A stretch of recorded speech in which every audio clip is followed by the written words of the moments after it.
party organization the Hawaii Open Lagak Siki, State Siki, country Siki, Tabak Taruka, Saudi Yamba Mini, the Mark like Gitabushi, Manipur, Gidanatan, Barak Kuena, Sobo Manza, Mani, Mana Tanisa, Awa Pungdopa, State Aibu, Sarukan, Bibi, Tagasari Hanbada, Sir Kanugi, Mayam State Lone out Hanbada, Quigi, Dr. Manmont, former Prime Minister of India, Mayamna, Adun Kangare Magi,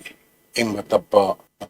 Masama economist amoina Bharat Shiki Prime Minister amoina dum apapa thapok mayam ama tawrambagi khangje alone na mahak lei khidabashi country shiki asogo mangjaba mani haiba ai hana thamjage sir mathang de koi Sri Ganesan former governor of Manipur masi saraina CM oiringai matamda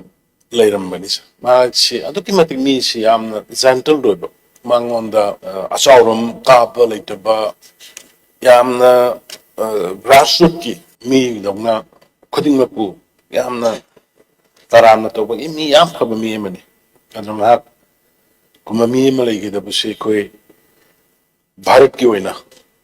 ya mangjaba mani haidana ai lawisa aduna mathangda ko gi thogam gi yam Devendra masi jiri bamda gi ni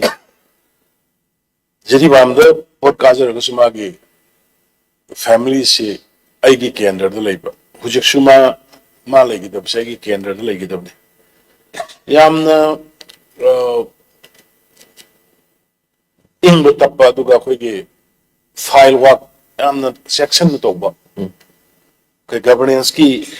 niti niyom si phajana khangba dumba ama atang ba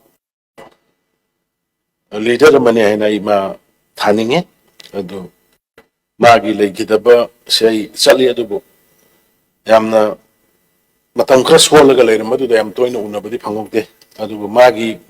advice mana tamba pangonda gi pirama wakhalon sing yamna thagani ngai boisa matanga sa BD Biring honorable MLA biramba aduga matek amasu MP gi Rajya Sabha gi matek amasu oirambani mase mahak yamna dum state chigi amaga gi marakta communication gap leitna senjaba aduma leader amani aduga koi gi maru ina ma anal tribe tagi ore basu Manipur pumbagi phajana ning thijana thabo hona biramba aduma leader mani nai singtha jari sa aduga male gi da busu koi state chida so mangjaba mani haidana mane loisa sir henam lokhon sing asu koi honorable member house gi oirambani konthok jamdagi male gi da busu koi da soba mangjai aina lobjai sir aduga sini bungsagal balte mase yam laibak thiba thoning da thokdok amada laigidabani masi koi yam aigi site gi yam ka hena nungai taba kana hona bani ahing bidagi koi ambulance kari air ambulance kari tawkuna thadana tubu laibak thiba thokdok li laikidre ai masi gi dawta magi thawaina isongin phamda ingna lairuna ba duga magi imung manungna wa hawriga mayam punmuktu de koi sarugi ajari haidna sarai thamjage mathangda siri Kasim Riba masi koi chingai gini koi adum yamna phaba koi state chigi community mayam sigi khanbiba khannabe aba adum leader mane nai logje mahak nei kidabushi se koi state chigi oiba songo mangjaba mane aina thamjage aduga en khaisi ICC am nungai tami ai ma na bagi lagi da bagi tu sare airport ki poraga magi gumda hang basali thaja da bane chumaina suddenly to bane as ma house da koi phajana matam sang thawak to mina pa duga state sigi lebak sigi awana ka pa mina pa dugumba leader mani ma lagi da basi sare koi da sokba state chigi mangjaba mani aina thamjage sa put hamilam kip game yam phaba mi nama ya amma tanda nomi de taruga leiba masi kangko pida gini ai khoi masi adum family dona yamna MLA amagi level da na ta family amagi masimna gi level da loina rakwa du kumba misaka mane ma lai ke da bisi koi da soba mangjaba mani ai na sar ai man lowi adu siri mainam politician ai khoi gi hanagi members were me adu ma batters in the party ki president pu da ngasi manipur da batters in the party ki sarkar ga lakni tawsi ma gumba leader kaya sacrifice or maga tawbadagi ngasi lakpani aduna magumba party organization da thawai yawbud natna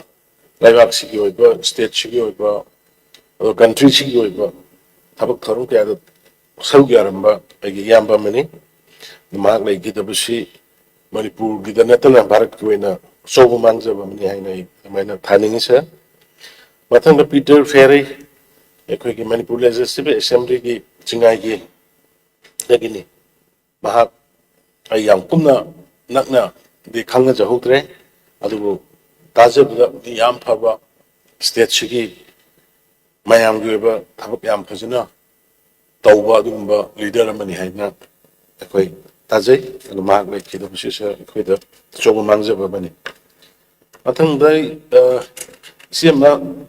bimola aigi kendra dagini mak electoral council gi matam de nomination oina MLA su era misal masi adu mayam punam atam punamakta koine he khangak podagi club ki lekai gi adagi maroina tola tarabi sim or fan singi yamna thawai yaujaba mi gi seba public gi seba to bese yam thawai yaujaba gumba isi emane adu mak le ki dabasi state chi achoba mangjaba mne nai minor lukse mathang siri jumna manisi one members ekoi wangoi gi tamane ekoi khana jawi tappa nomi de tawruga dum man thabuk tong minna bu phamina bu da tana bu yam ngai ba gumba yam bisini ma le ki do shishu state chi choba mangjaba mne nai thajari sir 그 시 독점 바부 시 도무 세크레터리 manipur legislative assembly ki si assembly si da mayamna matam gi honoriba lawba warrior tawriba thabak mayam si da yam ka hene chawna title oram secretary moina adu mamisaga mani ma legislative sishu chongba state si mangje bani sa adu matam da Rajkumar Modusna Home Secretary Samani Mapoina Biramba contribution House was a line of one of the Tauram Megathabuk Singer Koi line and Logoya Demakoi Koina honor Togjeri and the Luenina Haidiba Lake Hidramaya Punama say Lotion Jerapada